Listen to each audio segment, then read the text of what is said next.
Hello hi. നമ്മളിന്ന് വന്നിരിക്കുന്നത് ഗിർ എന്ന് പറഞ്ഞ സിനിമയുടെ റിവ്യൂ പറയാൻ വേണ്ടിയിട്ടാണ്. കുഞ്ചാകോബൻ, സുരാജ് ഞാർമൂട്, രാജേഷ് മാധവൻ, ശോഭി തിലകൻ, പിന്നെ നായികയുടെ പേര് ഓർമ്മയില്ല, പിന്നെ ഇവരൊക്കെയാണ് ക്യാരക്ടേഴ്സ്. ഇവരൊക്കെ അഭിനയിച്ച സിനിമയാണ് എസ്ര സിനിമയുടെ ഡയറക്ടർ ജെയ്ക്ക് ഡയറക്ട് ചെയ്ത സിനിമയാണ്. സിനിമ ആദ്യം എൻ്റെ അഭിപ്രായം പറയാം. എൻ്റെ അഭിപ്രായം എന്ന് പറഞ്ഞു കഴിഞ്ഞാല് ഒരു നല്ല ത്രെഡായിരുന്നു. ഞങ്ങൾ ട്രെയിലറിൽ സൂചിപ്പിച്ച പോലെ തന്നെ നല്ലൊരു ത്രെഡ് വർക്കൗട്ട് ആയില്ല തന്നെയാണ് തോന്നിയത്. വർക്കൗട്ട് ആയില്ല എന്ന് പറഞ്ഞു കഴിഞ്ഞാൽ ഒരു ഫുൾഫിൽനെസ് പരിപാടി നടന്നില്ല. ഒരു ചില സ്ഥലത്ത് കുറച്ച് കോമഡികൾ ചിരിച്ചു എന്നല്ലാതെ ക്ലൈമാക്സ് ഒക്കെ ഒട്ടും നന്നായിട്ട് ഒട്ടും സാറ്റിസ്ഫൈ ആയിരുന്നില്ല. ക്ലൈമാക്സ് ഒക്കെ ലാസ്റ്റ് ആ ക്ലൈമാക്സ് പാട്ടും പരിപാടിയൊക്കെ ആയിട്ട് മടുത്തിട്ട് അവസാനിപ്പിച്ചിറങ്ങിപ്പോയ ഒരവസ്ഥയായിരുന്നു സിനിമയ്ക്ക്. അങ്ങനെയാണ് ആദ്യത്തെ ഒരു അഭിപ്രായം.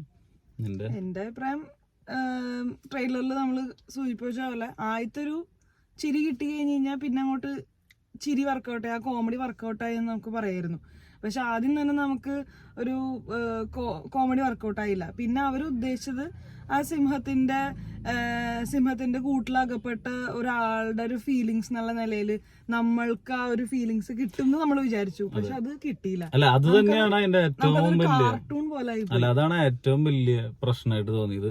ആ സിനിമയുടെ ഏറ്റവും ട്രെയിലറിൽ കാണിച്ച സംഭവം, ആ ഒരു ഇൻസിഡന്റ് മാത്രം. ആ സിനിമയിൽ വേറെയും കുറെ കാര്യങ്ങളുണ്ട്. പക്ഷെ ആ സിനിമയിലെ ഒരു കുറച്ച് ഭാഗം മാത്രമാണ് ഈ അതിനകത്ത് അകപ്പെട്ടിട്ടുള്ള കാര്യങ്ങൾ. അല്ല, അതിന്റെ അകപ്പെട്ടിട്ടുള്ള കാര്യങ്ങൾ വളരെ കുറച്ചായിരുന്നു. ആ കുറച്ച് ഉള്ള ഭാഗത്തെയാണ് ട്രെയിലറിൽ കാണിച്ചാണത്. അപ്പൊ നമ്മളെല്ലാരും പ്രതീക്ഷിക്കുന്നത് അതിനെ തുടർന്നുണ്ടായ കാര്യത്തിൽ മൊത്തത്തിൽ സിനിമ സ്ക്രിപ്റ്റഡ് ആയിരിക്കുന്നതാണ് നമ്മൾ വിചാരിക്കണത്. പക്ഷെ അങ്ങനെയല്ല സിനിമ. അത് സിനിമയുടെ ഒരു നല്ല കാര്യമാണ്. പക്ഷെ എന്നാലും നമ്മള് പ്രേക്ഷകൻ ട്രെയിലർ കണ്ടിട്ട് സിനിമ കാണാൻ പോകുന്ന ആ പ്രധാനപ്പെട്ട സീനുകളായിട്ടുള്ള സിംഹത്തിന്റെ ഒപ്പം ഉള്ളത് ഒരു വർക്കൗട്ട് ആയിട്ടില്ല. ഒട്ടും സീരിയസ്നെസ് ഇല്ല.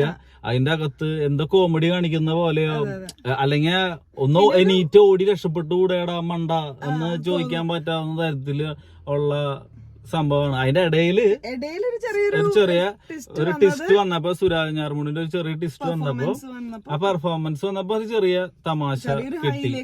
ചെറിയ തമാശ കിട്ടി. നമുക്ക് അപ്രതീക്ഷിതമായി കിട്ടിയ ഒരു സാധനമാണ് ഫാമിലിയുടെ ലെയർ എന്ന് പറഞ്ഞത്. സുരാജ് ഞാർമൂടിന്റെ ഫാമിലിയുടെ ഒരു ലെയർ ഉണ്ട് ആ സിനിമയിലെ. ഒരു എപ്പിസോഡ് അങ്ങനെയാണ് പോകുന്നത്. അതൊരു നാച്ചുറൽ ആയിട്ടുള്ള റിയലിസ്റ്റിക് രസം, കുറച്ച് കോമഡികളും പരിപാടികളൊക്കെ ഉണ്ടായിരുന്നോണ്ട് ആ ഒരു രസം അതിന് കിട്ടി.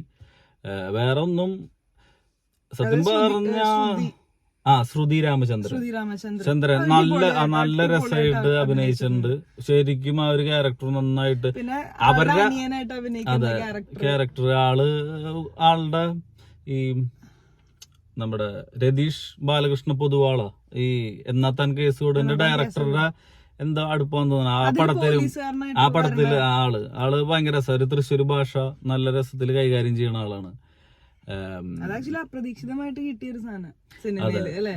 ഇത് കൊള്ളായിരുന്നു എന്ന് പറയണമെങ്കിൽ അവരുടെ ഒരു എപ്പിസോഡ്, സുരാജ് ഞാർമൂടിന്റെ ഒരു എപ്പിസോഡ്, ഈ കുഞ്ചാകോബന്റെ എപ്പിസോഡൊന്നും ഒരിക്കലും ഒരു വർക്കൗട്ട് ആയില്ല. ഒട്ടും നല്ല ഫ്ലെക്സിബിൾ ആയിട്ട് അഭിനയിച്ചിട്ടുണ്ടെന്ന് തോന്നുന്നു.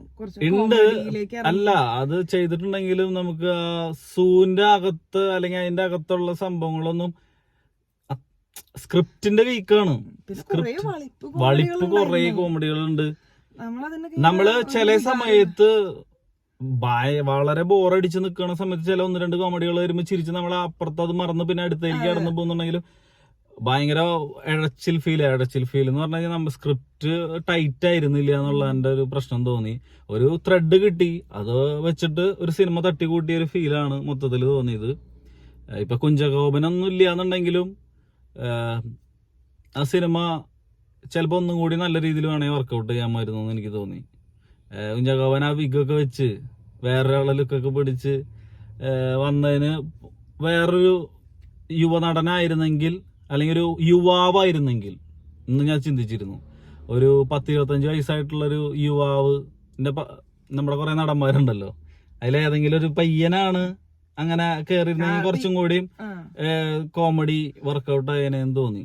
പിന്നെന്ന് പറഞ്ഞാ അത് അങ്ങനെ ചാടാനുള്ള റീസണും അതൊക്കെ വളരെ ബാലിശമായിട്ട് മാത്രമല്ല, ആ സെറ്റും പരിപാടികളും ആ ചിമ്പാൻസി ഒക്കെ ഇല്ലേ, ആ ചിമ്പാൻസി ഒക്കെ എനിക്ക് മറ്റേ പണ്ടത്തെ മറ്റേ കലാഭവൻ മണി വേഷം കെട്ടിട്ട് പറഞ്ഞ അതിനൊക്കെ ഭയങ്കര പെർഫെക്ഷൻ ആയിരുന്നു. അതിലെ കരടിക്കൊക്കെ ഒടുക്കത്തെ പെർഫെക്ഷൻ ആയിരുന്നു. മോശമായിട്ടാണ് ഇത് ചിമ്പാൻസിയുടെ ഒരു മേക്കപ്പും അല്ലെങ്കിൽ ഒരു അതൊന്നും വർക്കൗട്ട് ആയില്ല. അതിന്റെ പിന്നില് സിംഹത്തിന്റെ കാര്യം ചെയ്തോണ്ടിരിക്കുന്ന ആൾക്കാരുടെ പിന്നില് കരടി കൂട്ടിലിട്ടിട്ടുണ്ട്. കരടിയുടെ വേഷമൊക്കെ കെട്ടിട്ട് ഒരുത്തൻ നിന്നിട്ട് ഏതാണ്ട് മറ്റേ എനിക്ക് ഏതാണ്ട് മറ്റേ അതന്നെ മാളിലൊക്കെ പോണ സമയത്ത് ഓരോ വേഷം കെട്ടിട്ട് ഒരാൾക്കാർ നിൽക്കില്ലേ, മറ്റേ എനിക്കത് കണ്ടപ്പോ ഫസ്റ്റ് ഓർമ്മ വന്ന് ഗ്രാമഫോൺ സിനിമയിലെ മറ്റേ നൂലുണ്ട അല്ല ദിലീപ് വേഷം കെട്ടിട്ടില്ല എന്ന് പറയണ പോലത്തെ ഒരു സംഭവമാണ് തോന്നിയത്. അപ്പൊ സിനിമ ഒരു വൺ ടൈം വാച്ചബിൾ ആണ്, അത്രേ ഉള്ളൂ. സിനിമ സമയവും സൗകര്യവും പൈസയുള്ളവർക്ക് പോയി കുറച്ചു നേരം ഇരുന്ന് കുറച്ച് തമാശകളും പരിപാടികളൊക്കെ ആയിട്ട് ആസ്വദിച്ച് കാണാവുന്ന ഒരു സിനിമ എന്ന് മാത്രമാണ് തോന്നിയത്. അതെ, അല്ല ലാസ്റ്റ് ഒരു പാട്ട് കാണിക്കും, അത് പറയുന്നില്ല, അത് പറഞ്ഞു കഴിഞ്ഞാൽ ശരിയാവില്ല. അപ്പം അങ്ങനെയാണ് അതിന്റെ ഒരു കൊള്ളാം. ഒരു ബോളിവുഡിൽ വന്നിട്ട് ആ സിനിമയിൽ അഭിനയിച്ച എല്ലാവരും കൊള്ളാം ഉദ്ദേശിച്ചത് അവസാനം പറയണ്ട, അത് അവര് സിനിമ കാണാതിരിക്കുന്നവര് കാണട്ടെ. അപ്പൊ അങ്ങനെയാണ് ഒരു പാതി വെന്ത അനുഭവമായിരുന്നു മൊത്തത്തില്. കുറച്ച് കോമഡികൾക്ക് ചിരിക്കാൻ പറ്റിയെന്ന് ഒഴിച്ചു കഴിഞ്ഞാൽ, പിന്നെ ഇതിന്റെ പ്രൊഡക്ഷൻ ഡിസൈൻ എന്നാത്താൻ കേസോട്, പിന്നെ സുരേഷന്റെ പ്രണയം, സതീശന്റെ പ്രണയം, എന്റെ അത് എന്തിട്ട് സംഭവം. ആ ഒരു സിനിമ ഇറങ്ങിണ്ടായിരുന്നല്ലോ കുറച്ച് ദിവസം മുമ്പ്. ആ സിനിമയുടെ ഡയറക്ടർ രതീഷ് ബാലകൃഷ്ണ പൊതുവാളുടെ പ്രൊഡക്ഷൻ ഡിസൈനാണ് ഈ സിനിമ. അതുകൊണ്ട് തന്നെ പല ഭാഗങ്ങളിലും ആളുടെ ഒരു സിനിമ പോലെ ഉള്ളൊരു ഫീലിംഗ് എനിക്ക് ഇടയ്ക്ക് തോന്നുന്നുണ്ടായിരുന്നു. അത് ആളുടെ ഫ്രണ്ട്സ് അല്ലെങ്കിൽ ആളുടെ കോവർക്കേഴ്സ് ഒക്കെ അഭിനയിക്കുന്നതുകൊണ്ടും വർക്ക് ചെയ്തുകൊണ്ടും തോന്നുന്നതായിരിക്കാം ചിലപ്പോൾ. കുറേ കാര്യങ്ങളൊക്കെ അങ്ങനെ ഫീൽ ചെയ്തിരുന്നു. അപ്പം ഇതാണ് ആ സിനിമയുടെ റിവ്യൂ. അടുത്ത ഒരു റിവ്യൂ ആയിട്ട് വരുന്നത് വരെ വണക്കം. പിന്നെ സബ്സ്ക്രൈബ് ചെയ്യുക, ഇഷ്ടപ്പെട്ടു കഴിഞ്ഞാൽ ലൈക്ക് ചെയ്യുക, അഭിപ്രായങ്ങൾ കമൻറ്റ് ചെയ്യുക. Okay, by.